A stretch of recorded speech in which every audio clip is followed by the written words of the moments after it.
The deep hum of machines filled the lunar monitoring station. Kim Ta-woo rubbed his tired eyes and leaned closer to his screen. Something unusual had appeared in his data, a pattern that shouldn't exist among random cosmic noise. "That's strange," he muttered, adjusting the parameters. The pattern became clearer, a repeating sequence too regular to be natural. Kim pushed away from his console and walked briskly to Director Park Jae-yun's office. He knocked twice. "Come in," called a voice from inside. Director Park looked up from her desk as Kim entered. Her office was small but neat, with a large window overlooking the curved horizon of the moon and the blue earth hanging in the black sky. "Director, I think you should see this," Kim said, placing his tablet on her desk. "I picked up an unusual signal during the routine sweep of Andromeda Sector." Park examined the data, her expression growing more serious with each passing second. "How long has this been coming in?" "About 6 hours. At first, I thought it was equipment error, but I've confirmed it across 3 different arrays." Park stood up. "Run it through SETI Protocol 7 immediately." Kim nodded and hurried back to his station. He input the commands to process the signal through Earth's most advanced alien communication analysis system. The computer worked silently for several minutes, longer than he expected. Finally, a message appeared on his screen. "Artificial Origin CONFFIRMED." Translating. His heart raced. After a century of scanning the stars, they had finally found proof of intelligent life beyond Earth. Within hours, the lunar station buzzed with activity. Scientists and government officials arrived from Earth via emergency shuttles.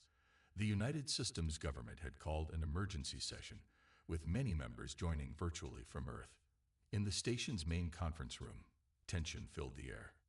Defense Minister Lee Sung-ho pounded his fist on the table. "This could be a trap," he insisted. "For all we know, this signal could be bait to reveal our position to hostile forces. We've maintained our isolation policy for a reason." Dr. Han Yuna, Earth's leading xenolinguist, shook her head.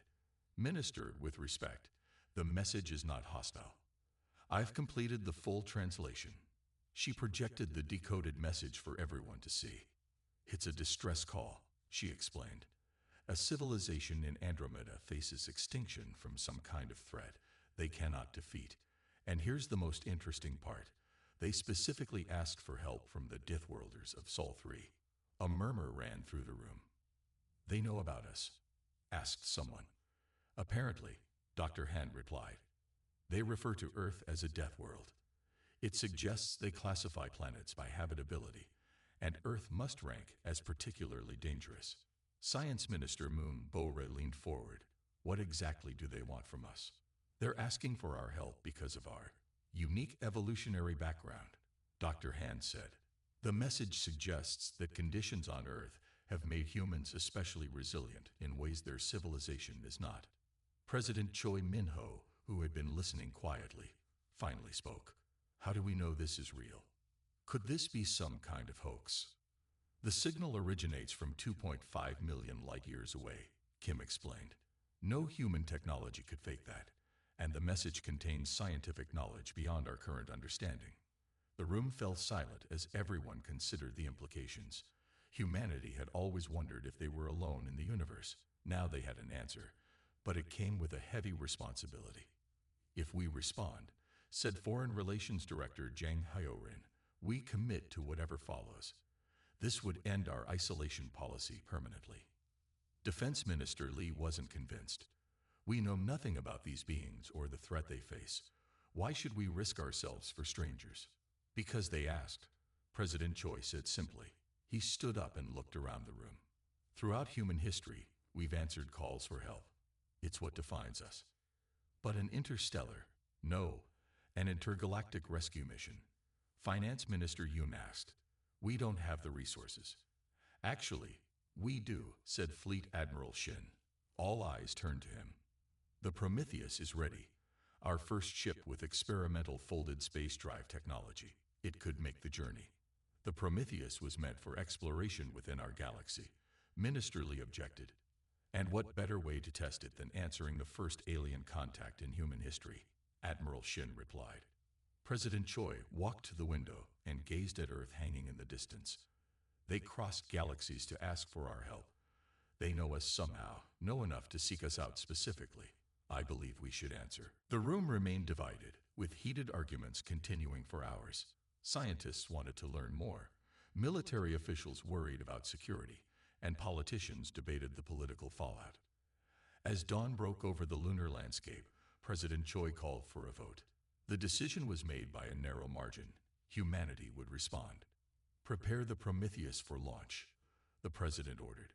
We'll need our best crew, scientists, military personnel, and specialists in adaptation. People who represent the best of what humanity has to offer. Admiral Shin nodded. I know just who to call. Captain Kang Soo-jin has been training a crew for deep space missions. They're the finest we have. Over the next week, activity at the lunar space dock reached fever pitch.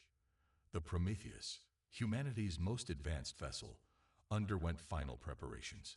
Its sleek hull gleamed under the dock lights as supplies and equipment were loaded. Captain Kang Soo-jin reviewed the mission brief in her quarters. She was 38, with a distinguished career in both science and military operations. The weight of the mission pressed on her mind. No human had ever traveled beyond the Milky Way. No human had ever met an alien. And now she would do both, while potentially facing an unknown threat that had brought a more advanced civilization to its knees. A message from Earth arrived. It was simple, from President Choi to Captain Kang. You carry humanity's spirit to the stars. Answer their call. Show them who we are. The Prometheus departed 7 days after the signal's discovery, vanishing into folded space with a flash of light. Humanity held its breath and waited, wondering what their children of Earth would find among the distant stars. The Prometheus hummed softly as it traveled through folded space. Captain Kang Soo-jin stood on a bridge, watching the strange patterns dance across the view screen.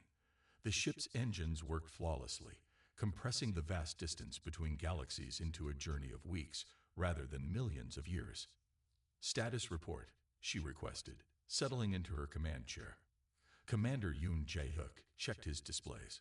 All systems normal, Captain. We're maintaining stable transit. Estimated arrival in 14 days. Captain Kang nodded.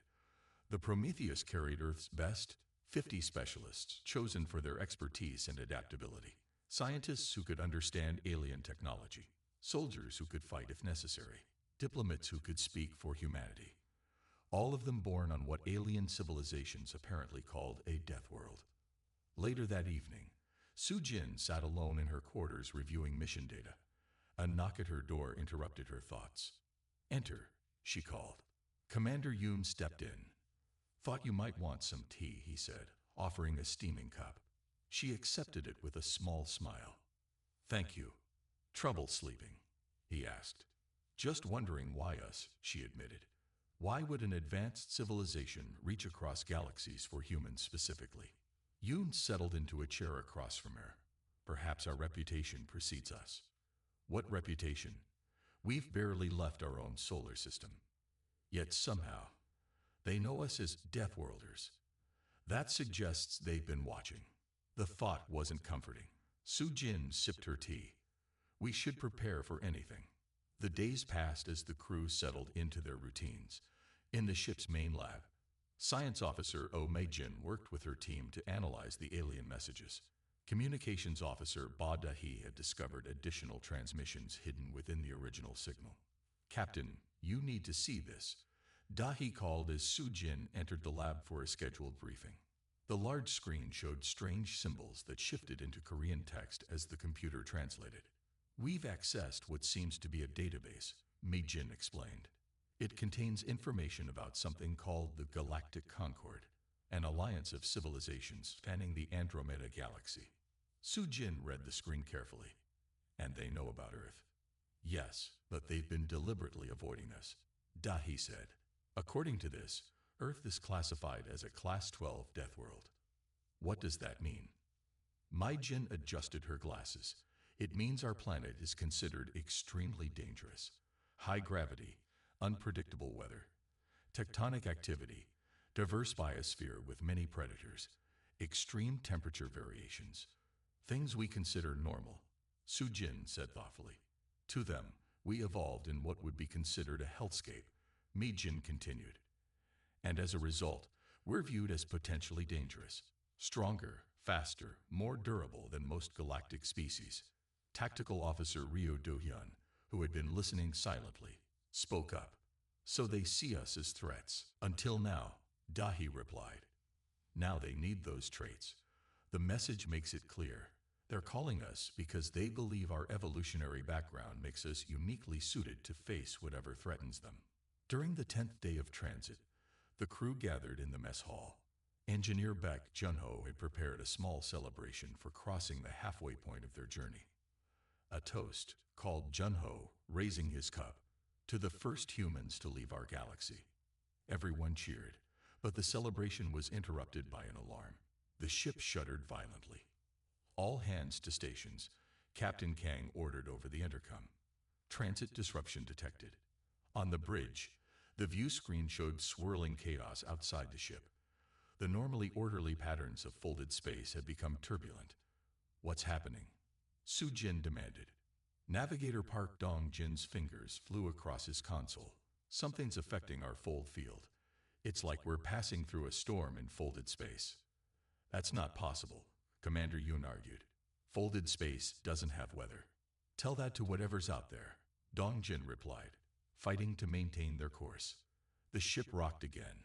Warning lights flashed across every console.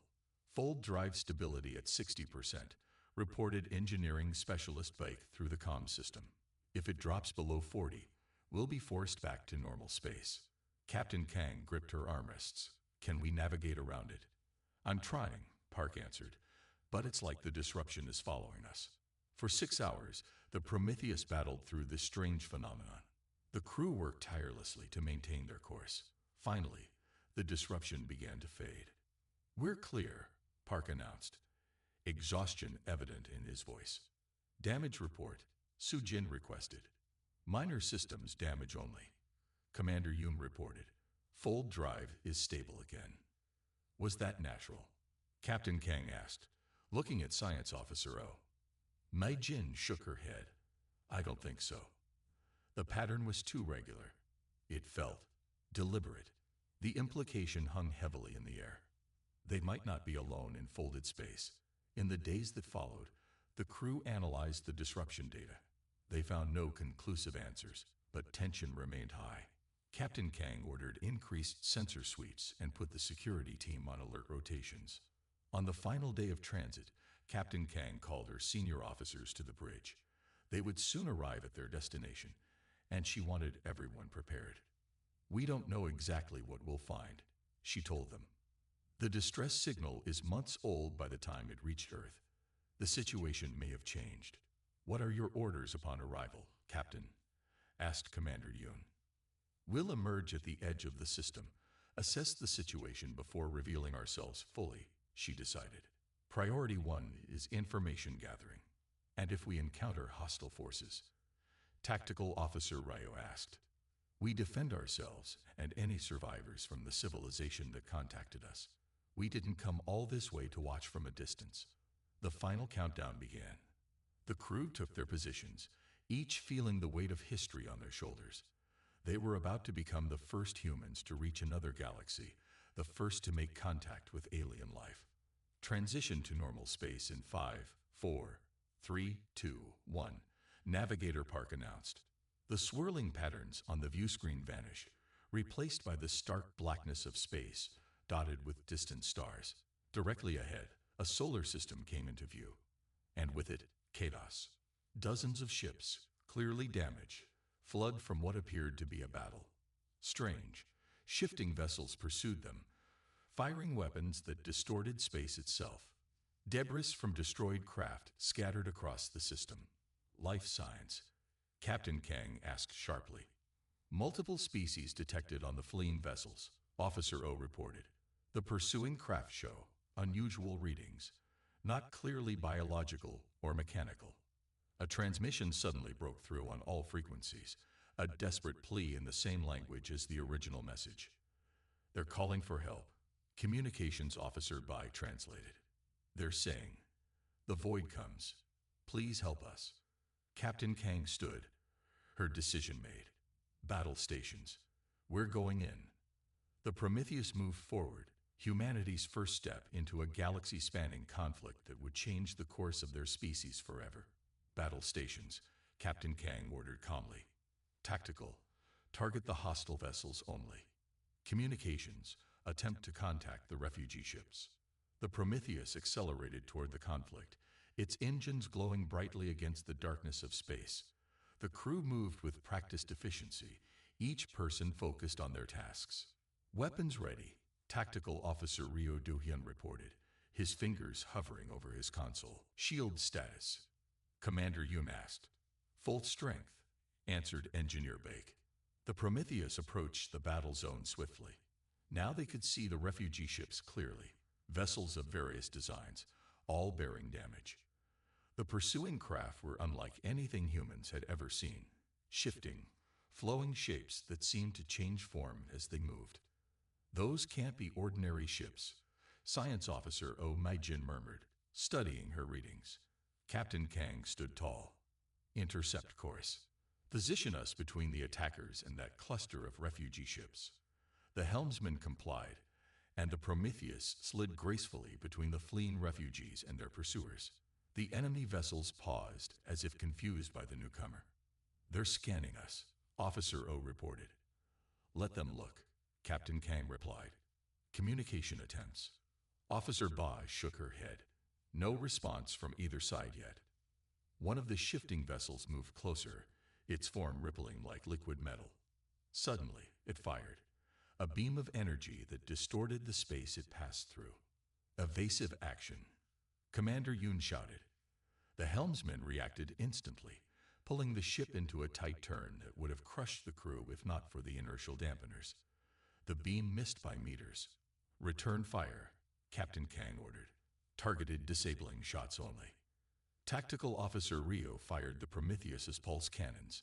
The blue energy struck the attacker with precision, causing part of its fluid form to harden and crack.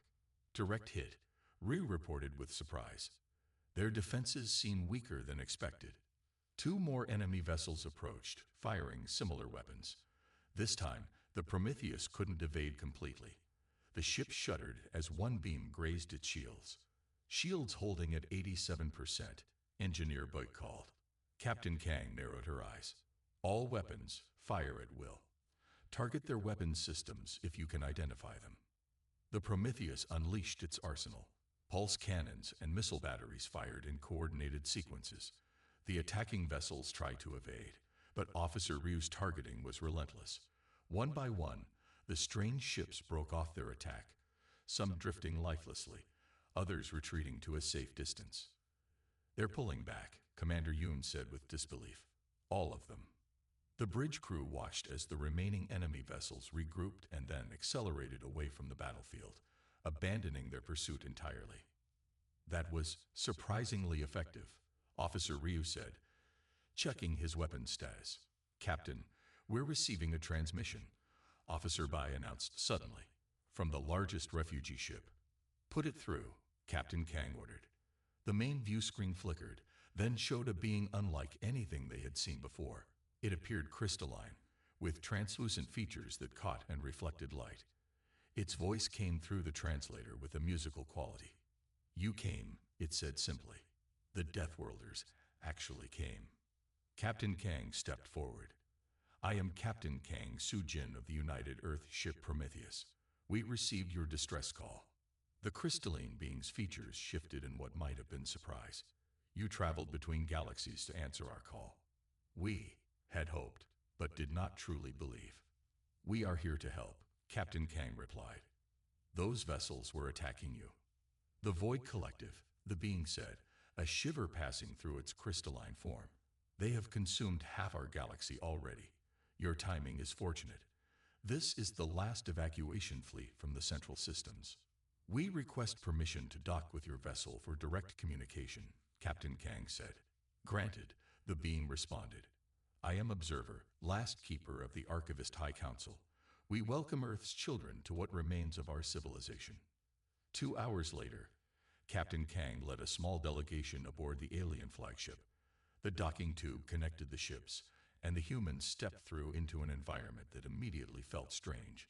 Lighter gravity, different air composition, and lighting that seemed to shimmer rather than shine steadily. Gravity at approximately zero point 0.6 Earth standard. Science Officer O reported quietly, checking her instruments. Atmosphere breathable, but higher in noble gases than we're used to. They were met by Observer and several other crystalline beings. Up close, the aliens were even more remarkable, standing nearly 2 meters tall, with bodies that seemed partly solid and partly fluid, refracting light in complex patterns. Please forgive our staring, Observer said, approaching slowly.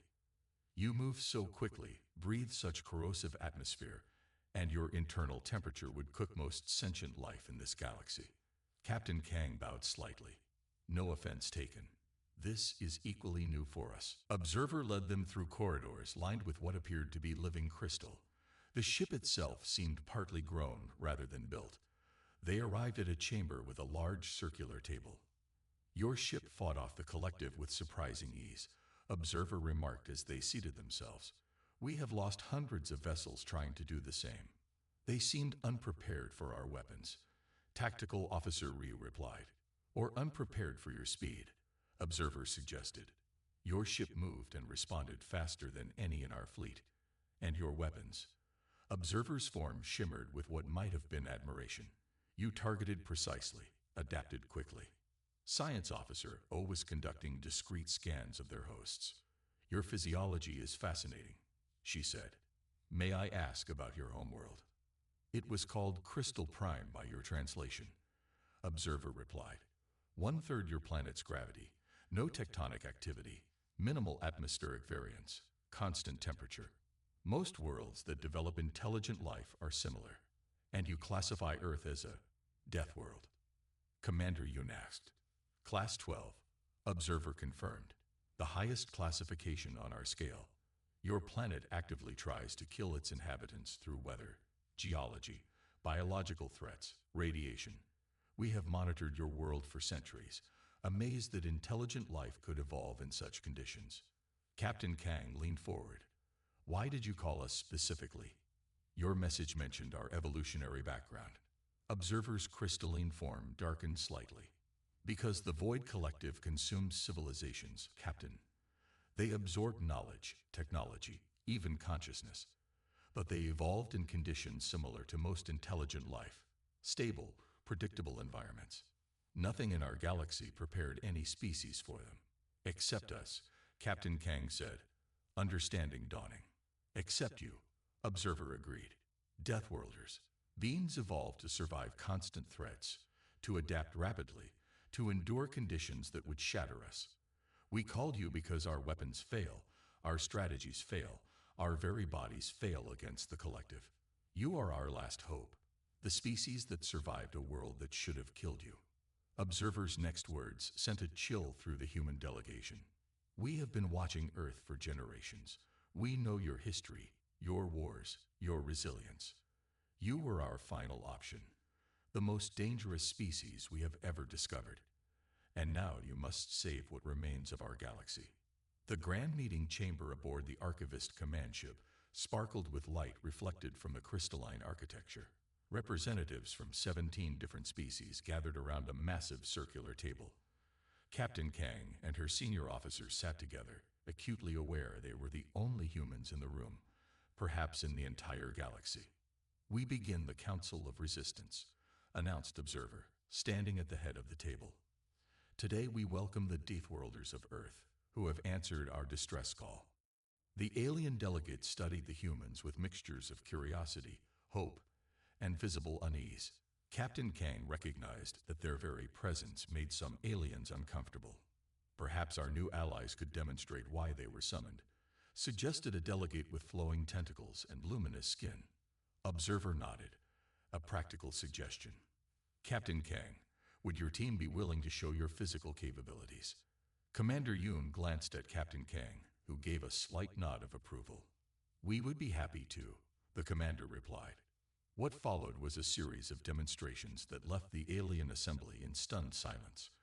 Commander Yoon, and Tactical Officer Ryu demonstrated hand-to-hand combat at speeds that made the crystalline aliens vibrate with alarm. Science Officer O lifted weights easily in the ship's gravity, despite it being calibrated to twice standard for the demonstration. Medical Officer Kim allowed his skin to be tested with various substances that would have severely damaged the aliens, but merely caused mild irritation to human skin. Remarkable, whispered a tall, willowy being. They move like predators. Because we evolved as predators, explained Captain Kang. Our world shaped us to be adaptable, resilient, and capable of surviving extreme conditions. Engineer Baek Jun-ho had set up a workstation where he collaborated with alien technicians. His hands moved deftly over unfamiliar controls, quickly adapting to the alien technology. Your technology is elegant but fragile, he explained to a group of fascinated engineers. Ours is redundant and built to fail gracefully. On Earth, we assume systems will be damaged and design accordingly. One small alien with multiple eyes approached Baek. But your technology is primitive compared to ours. Your ship still uses chemical propellants for some functions. Baek smiled.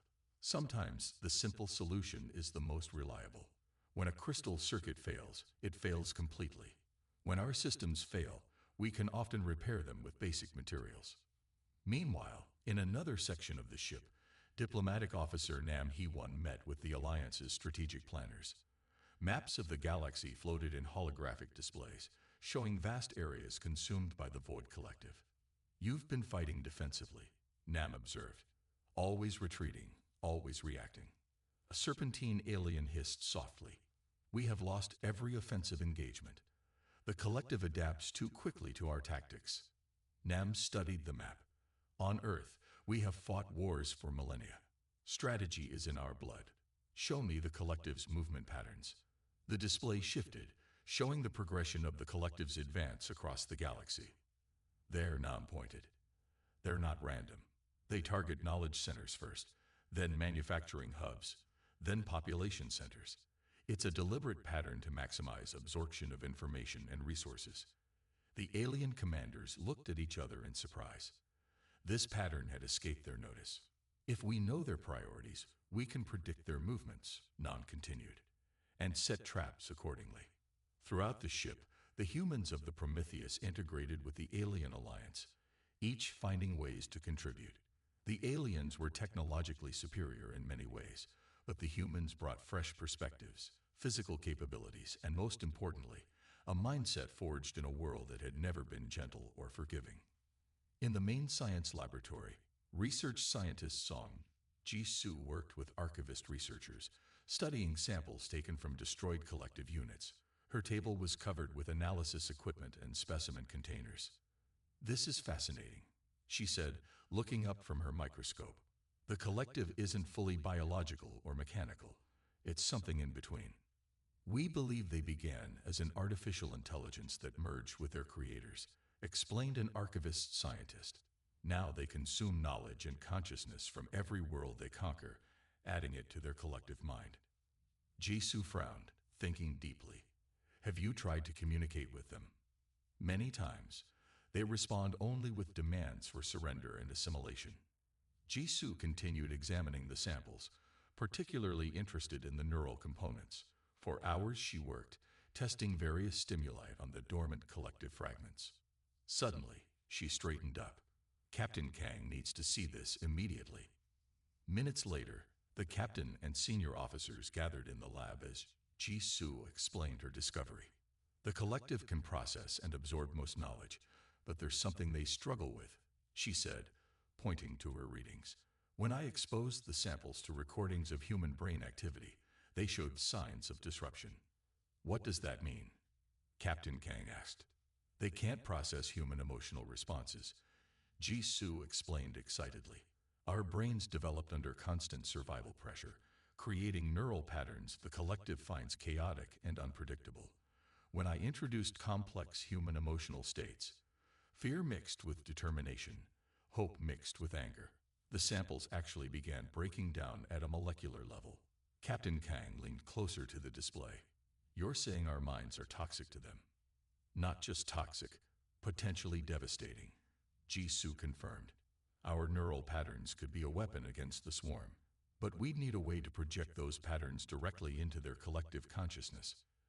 Engineer Bake, who had been listening intently, spoke up. I think I can help with that. The archivists have consciousness projection technology they use for long-distance communication. With modifications, we might adapt it to broadcast human neural patterns. A neural disruptor, Captain Kang said thoughtfully. Could it work at scale against their entire collective? It would require a carrier willing to have their consciousness mapped and projected, Jisoo warned. The process isn't dangerous, but it would be intense. Captain Kang's expression hardened with determination. I'll do it. Captain, the risk. Commander Yoon began. Is acceptable, she interrupted firmly. This could end the war. Over the next few days, a plan took shape. Engineers and scientists from multiple species worked together, combining alien technology with human ingenuity. The neural disruptor would need to be deployed at the heart of the collective's nexus, a dangerous mission that would require both stealth and strength. As the final preparations were made, Observer approached Captain Kang, who was reviewing the mission plans. Your species continues to surprise us, Observer said. When we sent our message, we hoped for warriors. Instead, we found something more. Problem solvers, adapters, survivors. Captain Kang looked up. On Earth, we have a saying. Necessity is the mother of invention. We learned to be creative because we had to. If we survive this, Observer said, the Galactic Concord will never view Earth the same way again. Your death world may have created the saviors of our galaxy. Captain Kang smiled slightly. First, let's survive the battle ahead. She turned back to the tactical display, where the final assault plan was taking shape. The combined fleet would engage the collective's forces while a small team penetrated deep into enemy territory. At the center of it all was the neural disruptor, humanity's unexpected gift to a galaxy on the brink of extinction. The combined fleet approached the edge of the galactic core, where the Void Collective had established its nexus. Hundreds of ships from 17 species flew in formation, a last stand against the consuming darkness that had already claimed half the galaxy. Aboard the Prometheus, Captain Kang Soo-jin checked her equipment one final time. The neural disruptor was secured in a specialized container, its delicate components protected from damage. All systems ready, reported Engineer Bake. The disruptor is calibrated to your neural patterns, Captain. Commander Yoon approached, concern evident in his eyes. The shuttle is prepared, but I must again request to lead the mission instead. Captain Kang shook her head firmly. The disruptor is tuned to my mind, Commander. You know that. Then I'm coming with you, he insisted. As am I, added Specialist Bake. You'll lead an engineer when things go wrong. And they will go wrong, said Scientist Song, stepping forward. I should be there to make adjustments to the disruptor. Captain Kang looked at her determined crew and nodded once. A 4-person team it is. Observer entered the preparation room, crystal form shimmering with nervous energy. The fleet is in position. The diversion begins in 30 minutes. We'll be ready, Captain Kang assured him. Observer's form shifted, and what the humans had learned was a gesture of deep respect. Whatever happens today, know that Earth has already changed the course of our galaxy's history. You came when called. Few would have done the same. The small insertion shuttle launched quietly as the main battle began. Ahead, the Void Collective's forces engaged the Alliance fleet in a spectacular display of energy weapons and spatial distortions. The shuttle slipped past the main conflict, its advanced stealth systems keeping it hidden from detection. Approaching the Nexus perimeter, reported Commander Yoon, who piloted the craft. Through the viewport, they could see the collective's central structure, a massive, shifting construction that seemed partly physical and partly energy, constantly changing shape like a living thing. Look at the size of it, whispered Song. It's bigger than Earth's moon. The shuttle found an access point, what appeared to be a maintenance entry for the various ships that had been absorbed into the collective. Yoon guided them inside with expert precision. We're in, he announced. Atmosphere is breathable, but I recommend keeping suits sealed. The team disembarked, moving cautiously through corridors that seemed to shift and change as they watched. The interior of the Nexus was a bizarre combination of technologies from 100 different civilizations, all merged into a single flowing design. Stay alert, Captain Kang warned. According to the archivists, the collective can reshape its internal structure at will. They moved deeper, following the path that would lead them to the central core. Each chamber they passed was stranger than the last, some filled with what looked like computing equipment, others housing preserved specimens from conquered worlds. It's a museum of extinction, Song observed grimly. They had traveled nearly a kilometer when the first serious resistance appeared. The corridor ahead suddenly sealed, and behind them, the passage began to narrow. It knows we're here, Bach said, checking his scanner. The whole structure is reconfiguring to trap us. New route, Captain Kang decided quickly. Bach, find us another path to the core. The engineer consulted his device. There's a maintenance shaft 2 levels down. If we can reach it. A strange, flowing form appeared at the end of the corridor. Not quite solid, not quite liquid. It moved toward them with unnatural speed. Defensive positions, Yum called, raising his weapon. The team fired at the approaching entity, their specialized weapons causing it to dissolve temporarily before reforming. It's not working, Song shouted. Conventional weapons don't affect it permanently. Captain Kang made a quick decision. The neural disruptor. We can use it at low power. She activated the device, which emitted a concentrated pulse of human neural patterns. The effect was immediate. The collective entity convulsed, and then collapsed into an inert mass. It worked, Bach said with surprise. But that was just one small unit. The main core will be much more powerful. And now we've revealed our weapon, Yoon added grimly. They fought their way through the shifting maze, encountering more resistance with each level they descended. The neural disruptor proved effective but drained power with each use. By the time they reached the approach to the core chamber, the device was down to 30% capacity. It needs to be at least 20% to affect the main core, Song warned, checking the readings. The final chamber door loomed before them, a massive portal made of flowing metal that seemed to watch them with unseen eyes. This is it, Captain Kang said. Once we enter, we'll have minutes at most before the collective fully responds. The team shared a moment of silence, each contemplating the weight of what they were about to attempt. For Earth, Yoon said quietly. For the galaxy, added Bach. Captain Kang nodded. Let's finish this. They breached the door and rushed inside. The core chamber was vast, a cathedral-like space with a pulsing center of pure energy suspended in the middle. Surrounding it were countless interfaces, each connecting to different parts of the collective consciousness. There, Song pointed. That's the central neural node. The disruptor needs to connect directly. But as they approached, the chamber came alive. The floor rippled like water, walls began to close in, and dozens of collective entities formed around them. They're trying to cut us off, Yoon shouted, firing to clear a path. The plan isn't working. They called as his equipment began to malfunction. The disruptor can't maintain calibration against these shifts. Captain Kang assessed the situation in seconds. Their carefully planned approach was falling apart, but she refused to accept failure. Not after coming so far. We'll need to go manual, she decided. Jisoo, reconfigure for direct neural interface. The scientist's eyes widened. That would mean. Yes, Kang interrupted. A direct connection to a human mind. Mine. Captain, the risk is too great, Yoon objected.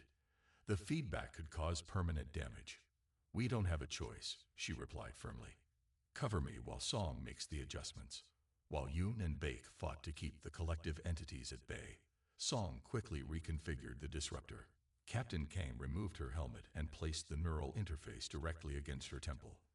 Ready, Song announced. But Captain, once activated, you must remain conscious for the process to complete. Kang nodded. Do it.